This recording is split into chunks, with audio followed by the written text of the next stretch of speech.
Hello and welcome to the POLYCASTS. So this is the first live in-person interview I got to do, and I got to do it with Junaid Ahmed, a friend of mine who is a fellow podcaster. I had been on his show, he had been on my show here, and this was a chance to get to do a IRL kind of interview. Thanks to the Young and Profiting podcast and Hala Taha for making that booth and working with Junaid for me to actually be able to do this. So we basically caught each other at the end of a day at a conference, and we decided, let's record something, see what we can do. Now, it is a bit shorter than I might normally do, and I'm actually going to have him on the show again for a full round 2 episode, so I can't really count this as a round 2, but maybe it's like a 1.5, I don't know. But I just wanted to post this because I thought it was super cool, and it was a lot of fun, and forgive our voices a little bit. The Colorado dry air was brutal, and so both of us were coughing. I managed to cut a lot of those out, but man, it was hard. But yeah, enjoy. Dustin Miller, Poly Innovator.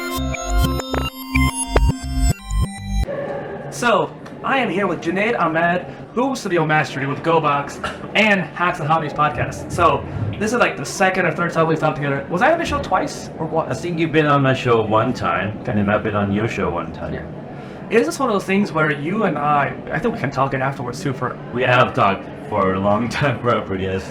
I love this, and I'm so excited to be here, this riff off POLYCASTS, if you will. We're just kind of going off the cuff, see what we can talk about. We can go from Star Wars or technology. You were showing me this GoBox Studio here that we're recording off of, and I was just nerding out about it too. Just every little bit, that little stream deck right there, the mouse for the lights, it's so cool. What made you join this and start up with this? So, it all came down to me helping people set up their own studios. That since I was consulted for that, I was teaching that, and being known about that in this space, this gentleman, Ken Okazaki, who created the GoBox Studio, posted this post in some network, some Facebook group, and somebody who knew me, like, hey, we want to connect with today, because he was looking for somebody who's in the US that can assemble and, service these units. So I was like, hey, let's have a conversation. That was about a year and a half ago. Yeah. And then we started talking. He sent me some people to help them set up their studios. Long story. And then in September, he reaches out to me and he says, hey, today I'm going to be at Traffic and Conversion. We're doing our first booth introducing the GoBox Studio. Ooh, would you come? Huh? I'm like, hell yeah. So since then, we had that first show. We sold about 17 of these units. Right. And we started talking, look, this is really viable. Now, the cool part is, the idea didn't, he's a software, so Ken is a software, he not software, but he's all around creating content for and cutting up content for his clients. And they do about 43,000 videos a month. It's kind of crazy. So one of his clients was like, hey, I like my studio that I'm in, but anytime I'm traveling, I want to be able to create the same quality of content. Right. Consistency, having the good quality. But Ken's like, but I'm not into hardware design. Yeah. It's like, no, you gotta do it. So this gentleman is a very influential person. In fact, he just came out of his second book. Oh, I have to check those books out. And I don't know if you've heard of Mr. Ramosi, but that was fine.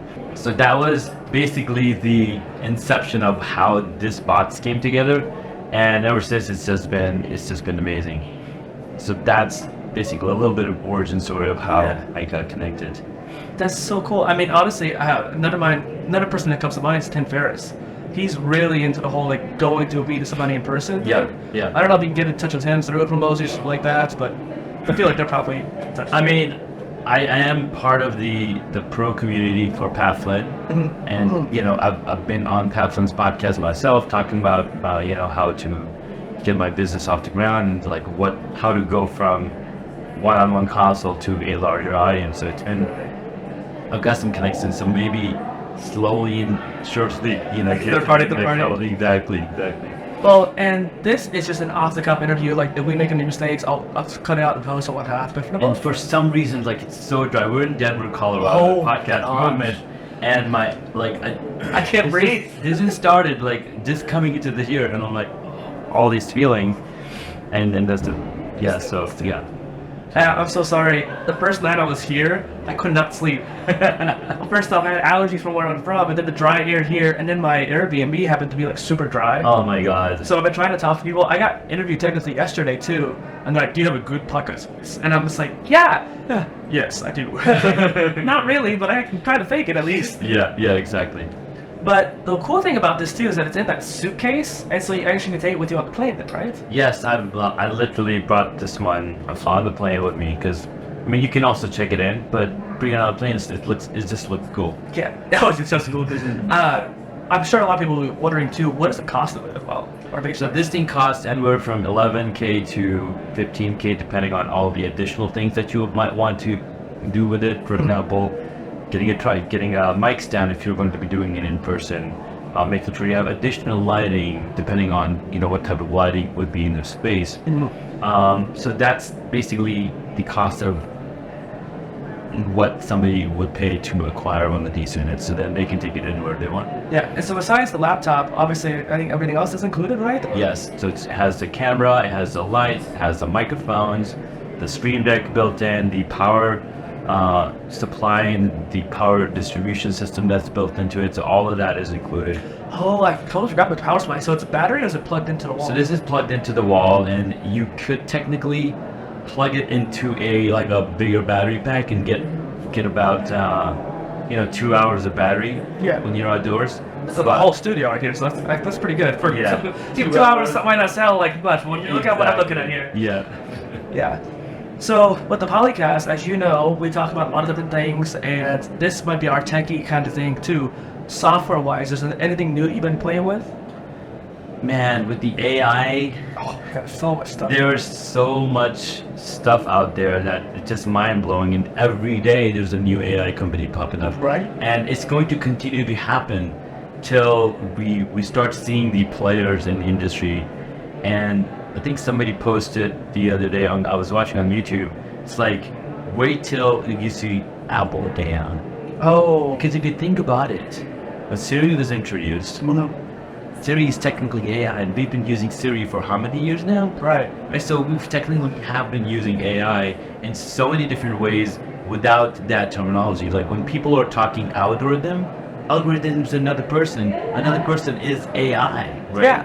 So that's been around for so long, and we just now have this access to manipulate AI. That's what's really powerful. It's like it's decreasing the difficulty to use it for the most part. Yes. And you're mentioning like Apple AI, but I think it's fascinating that first off we have Google and Microsoft that has all different things. And while I don't necessarily foresee Google being a big player, I might bite my words in 5 years, but keep my words or whatever. But Google, their bar is alright.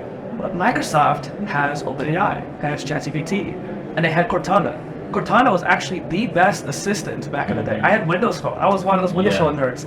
And when there was Google Assistant and Siri and then Cortana on the Windows Phone, out of those three, Cortana was the best one. But out of Windows 10 was just horrendous. Yeah. They butchered that virtual assistant. They just didn't have the resources or the adoption.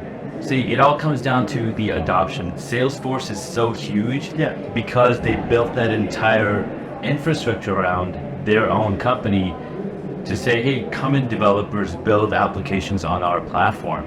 And that's what enabled it to grow. Windows had already given that platform to the entire industry to build applications on it. But when it came to mobile space, they were a little slow behind Apple. Yeah. Right? So Apple's like, hey, we're launching this new thing, blah, blah, blah. We're going to do our own thing. Because if you look into history, Apple's been burned a few times and by other companies. Yeah. Because they're like, hey, okay, we'll do PostScript, or we'll do AppleScript from there's a lot of different stories where Apple got burned, or the company that was pushing stuff forward, they were like, no, we're not gonna do that anymore. So Apple's like, you know what? We're gonna build our own infrastructure for everything. And one chip, for example. Right. So now they have their own chip, and it's not just. What's funny is that now is not the time. Like Apple Silicon is just the rebranded of A4 chip when they first introduced. That's technically an Apple Silicon, because Apple took the infrastructure behind or the API behind the initial RISC processor that I'm forgetting the name. Called Repurposed, right? And they like, hey, we're gonna build our stuff out of top of it. So they've been a huge. And if you go further back in history, before 2005, when Apple adopted Intel, before that they were using the same exact RISC processors that what's that company Motorola was making. Those Motorola chips were based off of that same RISC technology that is now in the ARM processors. That's exactly the same. So it's basically full circle. Yeah. They left RISC because they weren't able to, produce it small enough, like reduce the heating. Like they wouldn't have a new MacBook if they hadn't gone to Intel. They were stuck. Yeah, so that was really kind of still out the moment too. So with the Opus silicon, they're like took all that learning over the past 10 years building chips for their iPhones, their iPads, all of their devices, their even Apple TV, the HomePod, like all of them use Apple silicon. But like now we can build a processor strong enough to do everything. And it's funny that we're looking at a MacBook Pro with an M1 Pro chip, and it's so powerful it defeats all the other ones. Well, and as a Windows fanboy, I kind of want to debate that, but we don't have too much time about that. And the Ryzen chips are pretty good when it comes to like a lot of the Windows-based PCs. But I gotta give Mac some credit on that, because I might not be an Apple guy, but I gotta give them credit for keeping it in-house, especially when after things come over, like being able to build back up. Yes, that's the story of basically anybody. You were thrown down. How fast did you get back up to keep running? Actually watched this video where they're doing a hurdle run, and this runner trips and falls, but she gets right back up, and she wins the damn race. Because she was like, no, I'm doing this. Speaking of which, oh my gosh, me being here is basically that, right? This whole summer, my income's been kind of mid. I taught swim lessons, doing some karaoke. That's about it. And all I've been doing for income. I might get paid well for it, hardly any hours. Yeah. And then recently, thanks to Riverside NFL, I was able to get a ticket to Podcast Move. Nice. I won a competition or whatever for it. They are one of my brand partners. Yeah. But like still, I was like, okay, cool. I got a ticket. It's $500 ticket. How the heck do I get there? Yeah. How the hell did I get there, right? And I'm sitting there just thinking to myself, I will walk if I have to. I'm talking to my aunt, and she was telling me how even if you don't actually make it, it's good to put yourself like, okay, try to figure out what you could do to get there, what are the options, where would you stay, try to figure that stuff out. Even if you fail, at least you get the practice. And I was like, that's a very good point. I'm going to take that to heart. So I really did. After that phone call, though, something clicked in me. I was like, no, I'm going. Like I had to go. Yeah. And I was thinking, like, it's a 44-hour walk. I would walk, to be honest. But I was looking at the bus rides, and then one of the other companies I work with, Opus Clip, they're like, hey, we'll pay for your plane tickets, just sell the product and whatnot. I love that Clip tool. Great. I'm happy to do so. Yeah. But then I was like, okay, where do I stay? How do I get to the airport? I made it happen. And it's like, even though I was getting kind of pushed back financially and being burnt out, made it here. And this is the first interview I've ever done in person. In person, first interview. Look at that. Thank you, buddy. You were like, I was the first people I was trying to look for here, and I was like, because you, Harry Duran, Hala, like a lot of people who I've like seen online. Yeah. And some of you guys I've actually interacted with quite a bit. So excited to be here and just see all these faces. Even just earlier today, I was like thinking of talking to Alex from Pond Match. Yeah. It's just one of those things where seeing these people in real life, seeing you in real life. It's a totally different experience, because not only do you get the face, but you also see the body language and how like your hands like everything, right? Yeah. It's so powerful. Well, and here's the thing too. I'm probably gonna be like Tim Ferriss, where it's like if I'm gonna do interviews, I'm gonna do it in person. Like I've started out doing remote, but I love the extra. It's so good. Have you done many in-person interviews? I have not. I only did one. So my very first in-person interview, I kind of botched because I had I had like almost like 3 cameras set up, but I didn't have somebody looking to make sure that the angles were right. Like I had like so much zoomed in, like the autofocus was off, the audio was off. I was like, I'm just gonna stick to, because it was a lot of work. It's a lot of it took me about an hour and a half just to set all the cameras. I'm like, all right, let's have a conversation. Yeah. But here, what we set up at Podcast Movement with Yak Media sponsoring this podcast booth is that people can book time, come here, press a single button, and record the conversation. And we're like, hey, It's toward the end of the day. Let's have a conversation, and boom, where you are. Yeah, media and GoBox. Thank you guys. I love you all. So I guess we can't talk too much longer, because I know we got to close down shop and whatnot. I'm going to be using this on all different platforms, and yeah, media, thank you for having this all set up. Thank you for joining me too. Absolutely, man. I don't want to close off just yet. I want to ask, what's next for you and your podcast, and next for you as a content creator? Man, that's a powerful question. So I'm at season 5. Just released episode 36 last week with Vinny Potestivo of ihaveapodcast.com, and I'm continuing to talk to more and more podcasters, more and more entrepreneurs looking to level up their video. Yeah. And I was talking to this gentleman earlier today, and I asked him, like, I'm thinking about doing a home studio show.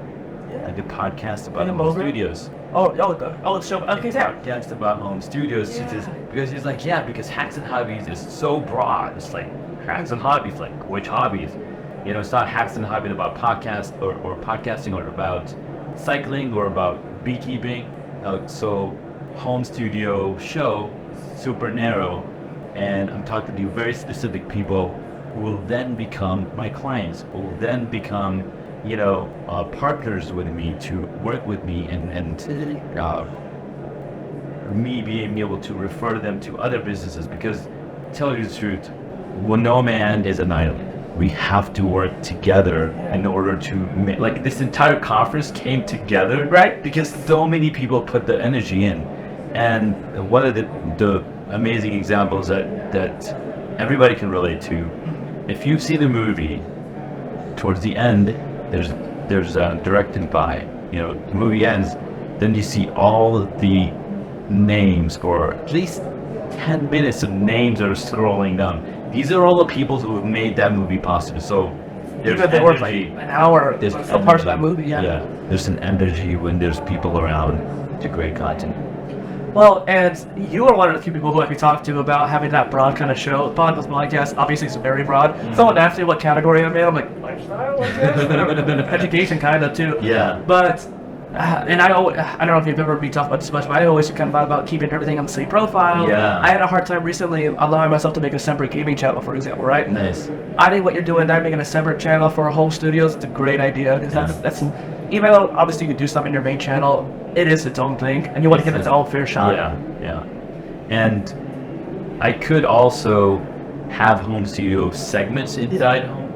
But I don't know. There's so much time, because anytime you create something brand new, you got to put a ton of energy into it. Yeah. And then that's why there's this gentleman in a multi-million-dollar company owner. He owns like 4 different companies that all are up to $10 million each.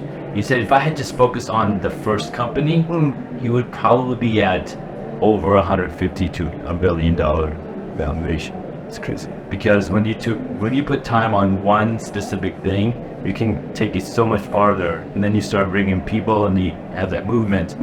So that keeps me held back.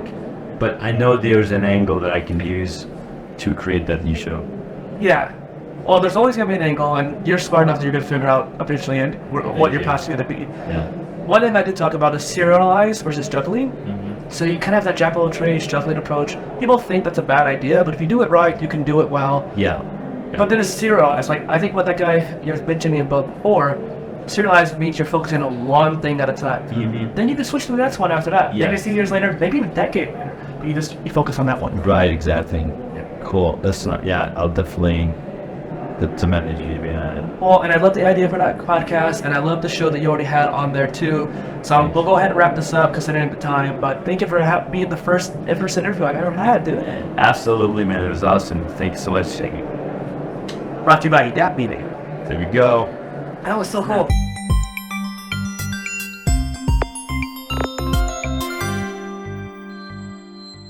Innovators crave innovative products, which is exactly why the Polymath Polycast is powered by Riverside.fm.